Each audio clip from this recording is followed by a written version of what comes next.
Hey everyone, this is Bo. In this video we're going to be making a tabletop, just the top, for Legos actually. It's not going to be made out of Legos, of course. It's going to be made out of MDF, some 3/4 inch MDF I have here on the floor, and then a bunch of hard maple. It's going to get painted white.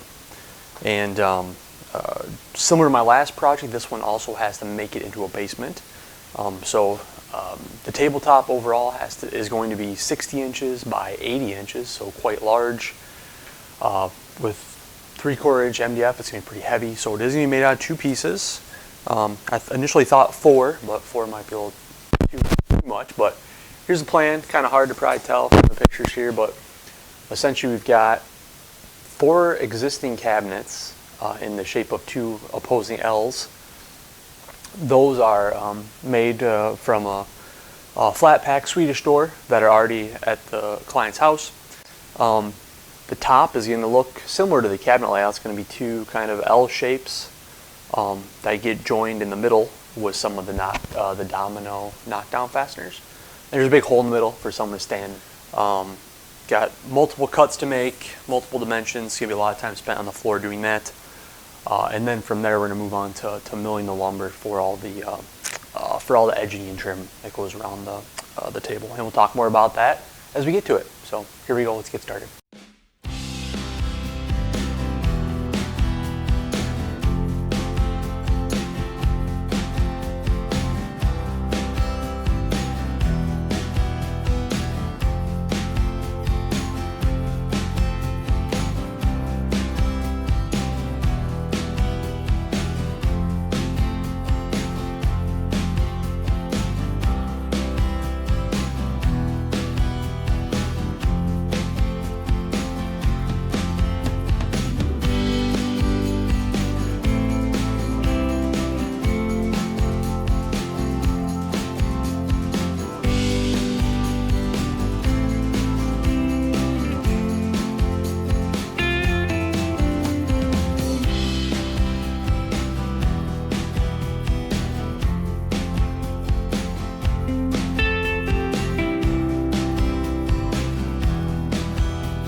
So my microphone died.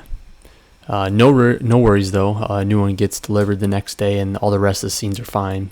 I thought I'd do a voiceover for this one because it is somewhat important. It gives context to the rest of the next couple of clips. I'm sharing the different type of trim or edging that's going around the tabletops. On all the inner perimeters, it's just a simple edge. I just add a hardwood edge there, just to protect that kind of fragile MDF. But on the outside, it gets a much thicker edge, and that edging also gets a groove cut into it to accept the tabletop, to make a very strong joint, to add a little rigidity to the tabletop, and give it a very nice appearance. So my very next step here is to cut all of the grooves for the outer edging, and then start putting the simple hardwood edge, start gluing that in place onto the tabletops.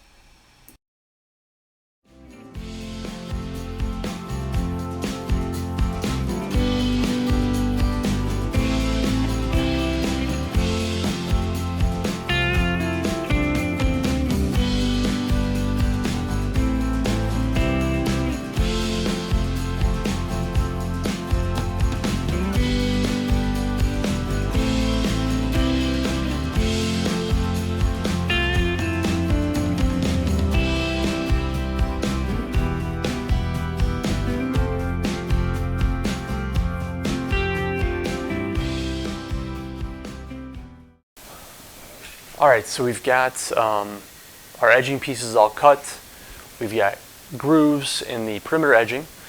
The next thing we're going to do is we're going to glue up all of the internal edging, which is just simple a hardwood edge, 3/4 inch hardwood edge that goes around all the internal pieces.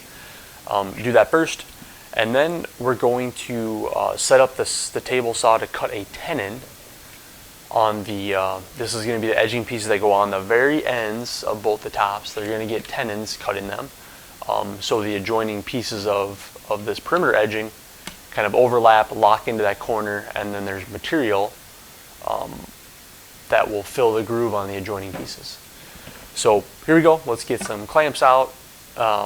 We got some glue spreader. Here we go.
All right, so we've got the both halves all wrapped in hardwood. We've got them all flushed up. We've got a profile routed along the outer perimeter. Off camera, I also made this little setter panel here. This, as an option, this is going to set inside this open cavity to make one large continuous work surface if wanted. Client didn't ask for that, but I had the lumber. I'll have to paint everything. It's easy to paint, so throw it in as a bonus. I also merged the two halves together and marked out where my dominoes had to go. And so now I've got my little cheat sheet here for the knockdown fasteners to remind myself how deep each mortise has to be cut. And I'm going to cut those. And then as well, I'm going to kind of flush all this up, make this all pretty, ready for paint. And then last thing, before I actually do start finishing, is on the inner perimeter of the opening, I made a bunch of extra of this exterior trim pieces, and basically just cut the bottom off of it with the bandsaw and the planer, and that's going to be my internal trim. I'm basically going to make a essentially going to look like a big picture frame that's going to be glued and clamped together, and then that will set down the center to give a positive stop for the Lego bases to hit again, so they don't slide right into the big hole in the center here. And then you can pull out that window frame piece, and then you can slide all the Legos off into like a bin that can sit in the bottom here. Pull all the pieces off and kind of clean up, if you will. So it won't be permanently attached, but it'll be a nice snug fit so they can get pulled out and in. So that's what's going on. Plenty of work. So let's get to it.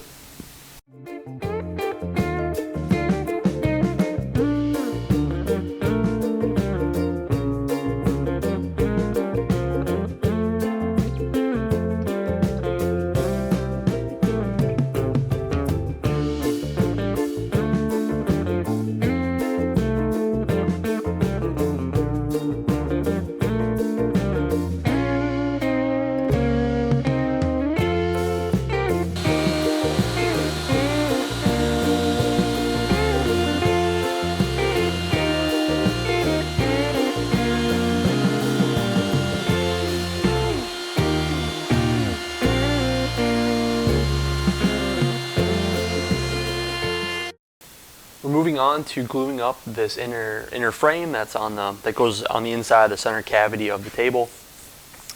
I've got the edges, I've got everything cut to size, mitered, all the edges have been rounded over on the router table. And I've just spent the better part of 20 minutes, 30 minutes looking for my little corner clamps, little metal ones that you open up and they got little teeth on, or a little pointy on the end, and they clamp the miters back closed. I cannot find them anywhere. So that's annoying. Not only can't I find them, but this is like the perfect application to use them. So got the band clamp out here. I've got it pre-set up for the length and where the little corner bits go, just so I don't have to mess with that once the glue's on the piece. Once the glue dries, I am going to cut some splines in the corners. I've got a spline jig set up on my table saw here for when I did some picture frames a while back. I made it, and so we'll use that to cut the splines. Just this frame is meant to be removable, and so with the stress of putting it out, removing it, putting it back in, I want a joint that's going to be more durable, last longer. So we'll do that, and then we'll clean up the center panel. Oh, it's heavy. Ugh. We'll clean up that center panel, get that sanded, get that ready for finish, and then yeah, we'll go from there. So here we go.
Alright, so we've got the garage cleaned up. We've got pretty much everything sanded and ready for primer. The one thing I've been thinking about off and on throughout this project is how am I going to paint these efficiently? I could just leave one side up, spray it, let it dry or get dry enough, and then flip it over to the other side, let it dry, move it out of the way for the next part. That is super time consuming. These pieces are pretty heavy and awkward, so it's not like I can just kind of like gently move them out of the way and lift them and move them. They're so heavy. So what I'm going to try to do, and it may not work at all, but I'm going to try it, is I've got these boards cut here. These are going to be like spacers. They're going to go into the dominoes and the knockdown fasteners here on the bottom, like such. And then I'll have one long board across the bottom that'll bolt into it or screw into it. And that's going to act like a big, I don't know, foot, I'll call it, that it'll sit on. So that it'll be vertical and that side will be pointing towards the ground. Hopefully I can get two of them positioned over here so I can kind of rotate them or walk around them and spray them both at the same time. That'll save me a lot of time in the long run. So that's where I'm going to turn my attention to next is drilling the correct mortise sizes and holes in there and getting the knockdown fasteners, and then attaching them to the bottom, and then ripping a long strip that'll span the whole width and then screw that into place.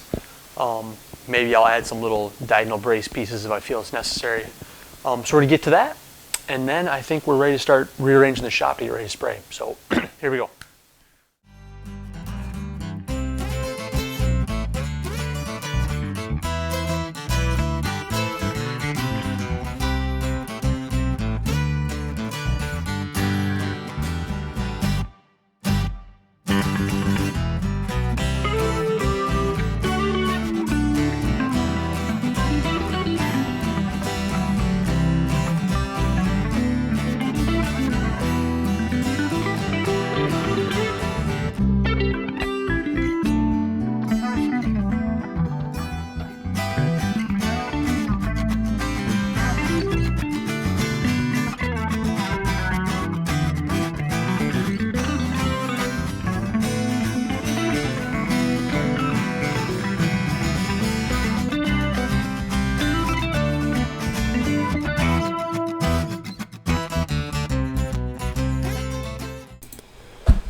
thought I'd take a moment to talk a little bit about my painting process, since spraying white paint on top of white paint isn't all that interesting. On this project I used 2 coats of Sticks primer. That worked fine. I kind of sanded through the second coat a little bit in some areas with the orbital, and I should have sprayed a 3rd coat just to cover those, since the top coat doesn't have as much hiding power as the primer, but that's fine. I ended up spraying 2 coats of Command by Corotech or Benmore, and that wasn't quite enough to cover some of the spots I sanded through, but as well, I wasn't able to achieve a very smooth surface after everything dried. It seemed like the paint was drying as it was like hitting the surface, and I wasn't able to flood it on really thick because of the fact it was in a vertical orientation. So what I ended up doing is spraying 3 coats in Command, trying to get a smooth surface. Couldn't do it. I ended up knocking that back down just by hand sanding, and then spraying my last coat with Benjamin Moore Advance. And that, I can put that on relatively thick. It dries slow, gives me a nice smooth surface when it all dried. Something else that I wish I would have done differently in this project was I routed the outer perimeter, like the roundover on the whole exterior of the table on the top and bottom. I routed that as 2 individual halves. I wish I wouldn't have done that. I wish I would have joined them together and routed that outer perimeter at once. I do have a little bit of like a deviation, kind of where the 2 halves meet. Not too noticeable or objectionable, just something that I realized I should have done differently. So I'll take this time here to say thank you for watching the video if you made it this far. If you liked the video, give it a thumbs up. If you have questions or want to leave comments, please do. I'd be more than happy to try to answer your questions and field any commentary. Thanks for watching, and have a good one.